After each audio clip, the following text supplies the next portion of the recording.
Assalamualaikum warahmatullahi wabarakatuh. Apa kabar antum semuanya hari ini? Ya, sekarang kita akan belajar materi IPA. Nah, sekarang materi IPA-nya dibuka bab baru ya, bab 2 mengenai klasifikasi makhluk hidup dan benda tak hidup ya, dibuka halaman 45. Nah, sebelum kita mengklasifikasikan atau mengelompokkan makhluk hidup, pasti kita harus tahu dulu ciri dari masing-masing makhluk hidup itu sendiri ya, agar dalam mengelompokkannya tidak salah. Nah, ciri-ciri dari makhluk hidup itu yang pertama bergerak ya, jadi makhluk hidup itu bergerak. Terus yang kedua memerlukan makanan. Yang ketiga peka terhadap rangsang. Nah, peka terhadap rangsang ini jadi kalau misalnya ada rangsangan sentuhan, dia peka terhadap rangsangan sentuhan tersebut ya. Terus yang selanjutnya bernapas atau respirasi. Yang kelima mengeluarkan zat sisa atau nama lainnya disebut juga ekresi ya. Terus ciri makhluk hidup yang lainnya adalah berkembang biak ya, atau bereproduksi. Jadi makhluk hidup itu akan melakukan reproduksi ya. Dan yang terakhir ciri makhluk hidup itu adalah beradaptasi, yaitu merupakan ciri dari makhluk hidup. Nah, selain harus mengetahui ciri makhluk hidup, antum juga harus tahu ciri dari benda tak hidup. Jadi harus tahu perbedaan ciri makhluk hidup dan benda tak hidup untuk bisa mengklasifikasikan atau mengelompokkan makhluk hidup. Nah, ciri dari benda tak hidup itu yang pertama, dia tidak bisa bergerak ya, berbeda dengan makhluk hidup. Dia benda tak hidup akan bergerak kalau digerakkan ya. Jadi akan bergerak kalau digerakkan. Digerakannya menggunakan apa benda tak hidup? Bisa menggunakan energi listrik, bisa menggunakan energi manusia ya. Nah, yang selanjutnya tidak ada tanggapan terhadap rangsang. Terus tidak melakukan reproduksi ya, jadi tidak berkembang biak. Dan juga tidak mengadakan metabolisme ya. Nah, itu untuk ciri-ciri dari makhluk hidup dan benda tak hidup ya. Nah, keanekaragaman makhluk hidup ini jadi makhluk hidup itu di seluruh dunia ya memiliki keanekaragaman dari segi bentuk, ukuran ya, habitat itu tempat tinggal ya, atau tingkah lakunya. Jadi bervariasi ya, beraneka ragam. Nah, sehingga menyebabkan perbedaan antar individu yang disebut dengan variasi ya. Nah, adapun tujuan dari kita mengklasifikasikan makhluk hidup itu sendiri, itu tujuannya adalah supaya memudahkan kita dalam mempelajari makhluk hidup ya. Jadi agar lebih mudah mempelajarinya, maka dikelompokkan, diklasifikasikan. Contohnya saja kalau misalnya kita ke pasar ya, ke pasar, kita ke toko buah-buahan atau ke swalayan ya. Nah, itu kan sudah diklasifikasikan ya. Misalnya kita mau ke tempat mie. Nah, di tempat mie itu kan dikelompok-kelompokkan. Ada Indomie, ada mie sedap ya. Terus yang Indomie juga kan dikelompokkan perasa. Ada Indomie goreng, ada Indomie rebus. Coba antum bayangkan kalau kita pergi ke swalayan, kita mau ke tempat mie misalnya ya. Nah, di situ tidak dikelompokkan, belum dikelompokkan. Terbayangkan ya, kita mau nyari Indomie goreng tapi disatukan dengan mie sedap ya. Wah, kebayang akan berantakan ya. Makanya agar memudahkannya maka diklasifikasikan gitu ya.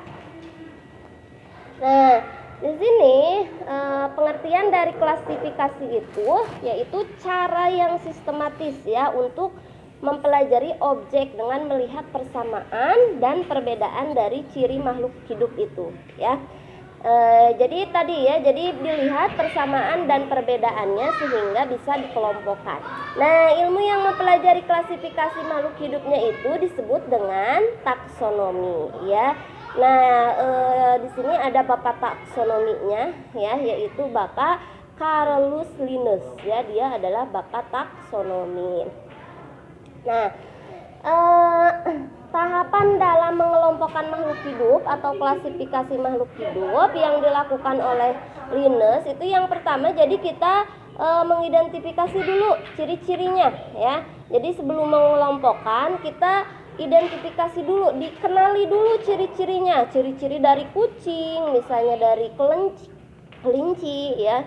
Nah, terus setelah kita mengidentifikasi ciri-cirinya dikelompokkan ya, dikelompokkan kan pasti ada persamaan dan perbedaan ya dari setiap makhluk hidup.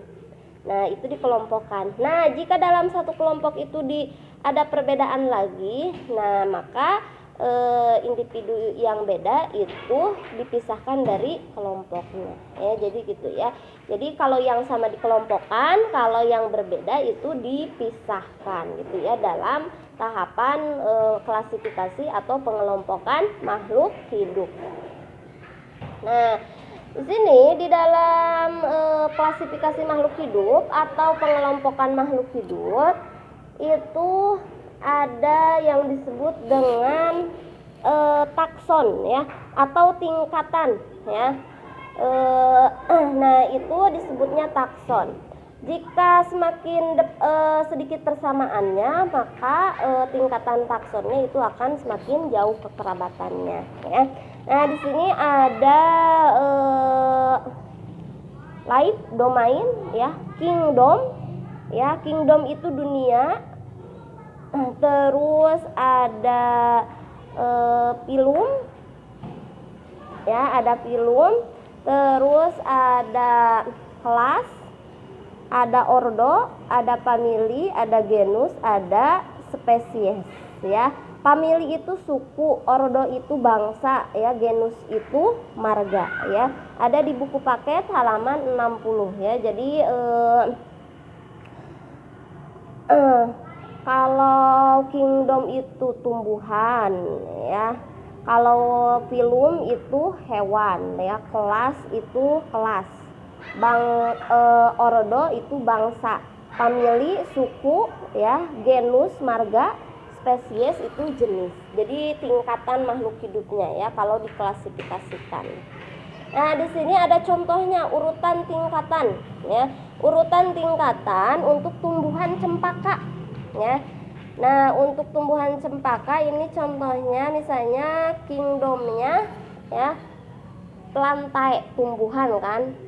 Nah, filumnya spermatophyta, jadi dia termasuk ke dalam filum spermatophyta. Terus kelasnya Magnoliophyta.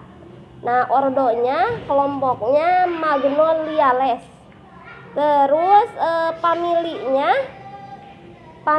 Magnoliaceae, genusnya Mishelia, dan spesiesnya dia termasuk ke dalam spesies Mishelia sampaka atau cempaka. Itu ya, itu salah satu contoh dari urutan takson pada tumbuhan cempaka. Nah, yang selanjutnya di dalam klasifikasi makhluk hidup, selain ada urutan takson juga ada kunci determinasi ya. Nah, coba antum perhatikan.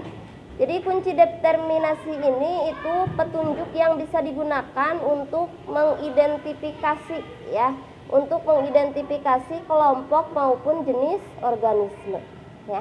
Nah, misalnya di sini ini untuk hewan ya. Untuk hewan ada 1A, 1B. 1A itu kalau bertulang belakang tidak bertulang belakang. 2A, 2B tubuh selalu basah, tubuh tidak selalu basah. 3A, 3B kulit bersisik, kulit tidak bersisik. 4A, 4B menyusui anaknya, tidak menyusui anaknya. 5A, 5B bertelur sama bertelur dan beranak. Nah, kita langsung ke contoh soal ya biar memudahkan.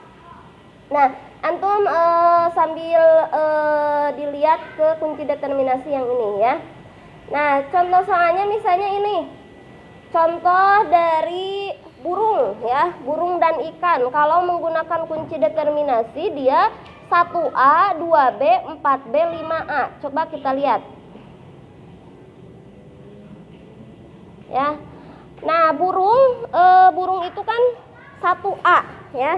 Nah, 1A dia bertulang belakang ya.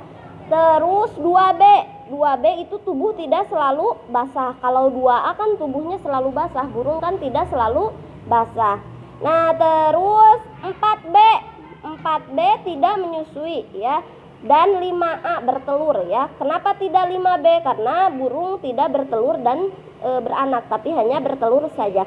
Nah, nomor 3-nya kenapa tidak dimasukkan ya? Karena nomor 3 kunci determinasinya itu kan kulit bersisik dan kulit tidak bersisik. Itu tidak ada di burung ya. Jadi burung kan tidak bersisik. Terus yang kedua ikan. Nah, ikan kunci determinasinya kan 1A, 2A, 3A. Nah, 1A-nya ya bertulang belakang.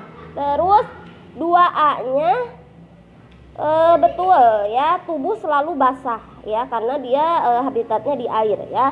Terus 3A kulit bersisik. Nah, kenapa tidak dimasukkan ke nomor 4 dan nomor 5 ya? Karena nomor 4 itu kan menyusui sama tidak menyusui ya. Nah, kalau misalnya antum bingung bisa sambil lihat di buku paket ya, halaman 60 kunci determinasinya itu yang itu ya. Nah, kemudian di dalam klasifikasi makhluk hidup juga Carolus Linnaeus itu menggunakan metode penamaan ilmiah dengan sistem binomial nomenklatur ya untuk pembuatan nama ilmiahnya. Nah, caranya bagaimana? Jadi menggunakan nama Latin ya. Nah, kata pertama itu menunjukkan genus ya. Jadi huruf pertamanya harus ditulis dengan huruf kapital. Nah, kata keduanya dia menunjukkan spesies, diawali huruf kecil. Terus tulisannya itu harus huruf miring atau di garis bawah. Nah, contohnya misalnya ini. Untuk padi ya, untuk padi itu kan nama Latinnya Oryza sativa. Nah, itu kan kata pertama yang menunjukkan genus harus huruf pertamanya ditulis huruf kapital, makanya huruf O-nya besar ya. Terus huruf yang keduanya sativanya S-nya kecil ya. Nah, kemudian Oryza sativa itu bisa ditulis miring ya atau juga di garis bawah ya. Itu untuk penamaan ininya ya. Mungkin itu saja dari Ibu. Wassalamualaikum.